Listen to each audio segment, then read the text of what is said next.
یہ شر شریر، افساد مفسد، خاص کر شر الجن و شر الخبائث، اس سے بہت بڑا دفاع ہے۔ احادیث کے مطابق تو ہر نماز کے ساتھ ایک دفعہ پڑھنا چاہیے۔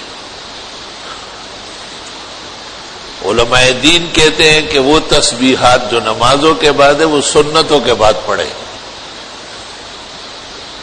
اور سنتوں سے پہلے بیٹھ کر پڑھنے کو منع فرماتے ہیں۔ لیکن آیت الکرسی کا اتنا زور ہے کہ وہ کہتے ہیں سنتوں کے لیے جگہ بدلتے بدلتے پڑھنے کی عادت اپناؤ۔ لا الہ الا اللہ، لا الہ الا اللہ۔ بعض اوقات جب شر زیادہ ہو، فساد زیادہ ہو، تکلیف اور رنج زیادہ معلوم ہوتا ہو، تو بزرگان دین پڑھنے میں تعداد بڑھا دیتے ہیں۔ تعداد سے استعداد بھی بڑھ جاتی ہے۔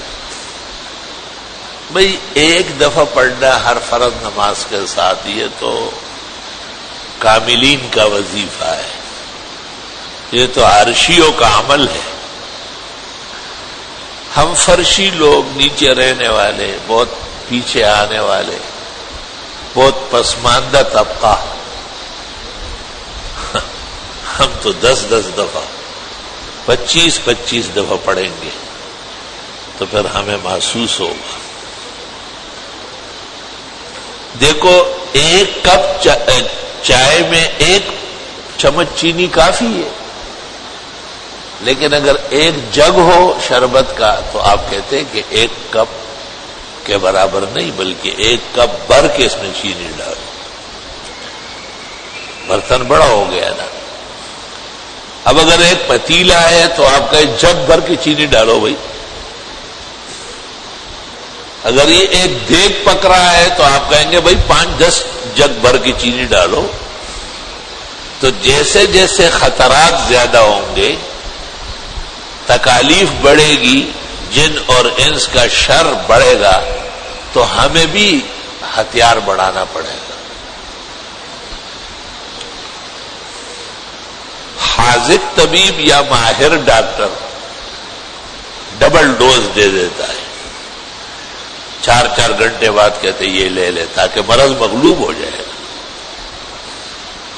پھر جب دیکھتے ہیں کہ مرض میں افاقہ ہو رہا ہے کہ 6 گھنٹے بعد دے۔ پھر جب مرض کنٹرول ہو جاتا ہے تو کہتے ہیں چلو صبح اور شام دے۔ یہ طبیب حاذق ہے، مرض کو دیکھ کر، اس کے حملے کو دیکھ کر ڈوز بڑھا رہا ہے۔ یہی حال روحانی معالجین کا ہے۔ طالب علم جب نیا پڑھتا ہے، استاد اس کو کہتے ہیں یہ آیت 100 بار پڑھو، یہ 150 مرتبہ پڑھو، تو اتنے پڑھنے سے ذہن نشین ہو جاتی ہے۔ پھر ایسا وقت آ جاتا ہے کہ اس کو 1 دفعہ بھی نہیں کہتے، خالی سبق دے دیتا ہے اور چند منٹوں میں یاد کر کے واپس آتا ہے۔ مشق اتنی ہو جاتی ہے، حافظہ اتنا قوی ہو جاتا ہے۔ بعض سبق ایسا ہے جو بھولنے کا نہیں ہے، زندگی کا وظیفہ ہے۔ بھولنا بھی بد نصیبی، کان ندرنا بھی شوم قسمت ہے۔ قرآن کریم میں اللہ نے یہود کی مذمت کی ہے کہ انہیں نصیحتیں ہو جاتی تھی اور بھولنے لگتے تھے۔ فلما نسوا حظا مما ذکروا به اخذناهم، جب ٹھیک ٹھاک نصیحتیں بھولنے لگے پھر پکڑ لیا میں نے۔ اس سے علماء نے استدلال کیا ہے کہ سبق یاد نہ کرنے والے طالب کے ساتھ سختی جائز ہے، قرآن سے ثابت ہے۔ بعض اصل لوگ ہوتے ہیں، وہ ایک اشارے سے ہی پورا کائنات سمجھ لیتے ہیں۔ بعض متوسط ہوتے ہیں، ان کو تنبیہ کی ضرورت ہے، اور بعض بدبختان فرش اور عرش ہوتے ہیں، بد نصیب ہوتے ہیں۔ وہ نہ نبی سے فائدہ لیتے اور نہ ولی سے، نبی الانبیاء اور رسول المرسلین صلی اللہ علیہ وسلم آئے اور چلے گئے، ایسے بد نصیب تھے جو وہی کفار رہے اور کفار مرے۔ اللہ تعالیٰ سے دعا کرنا چاہیے کہ یا اللہ ہماری قسمتیں بہترین بنائے، اور یا اللہ ہمیں دینی شعور کی قدر دے دے۔ تھوڑا سبق ہو، زیادہ عمل ہو۔ عمل اصل میں پھلدار درخت ہے، عمل ہی پھولوں سے بھرا ہوا پودا ہے، عمل ہی درخت اور پودے کی قدر پیدا کرتا ہے۔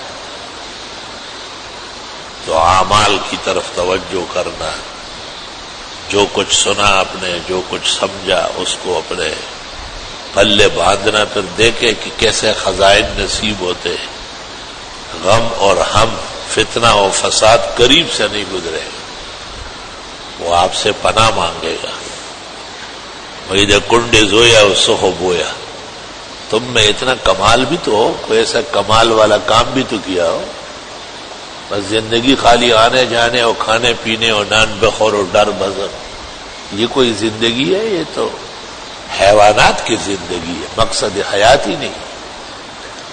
انبیاء و مرسلین پر یقین کرنے والا اور اللہ پر توکل کرنے والا وہ زندگی کو بیش قیمت بناتے، اور وہ اعمال سے ہے۔ الحمدللہ۔